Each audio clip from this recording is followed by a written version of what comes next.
这个凸点要在手指的内侧，这样子带进去。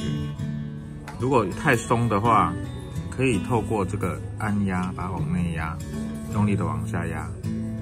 这个缺口可以控制大小。带有点紧，然后又可以移动，这样子，可以戴整天。OK， 这个戒指呢，可以稍微自己控制大小。如果太小或太大的话，可以稍微微调一下，可以自己微调。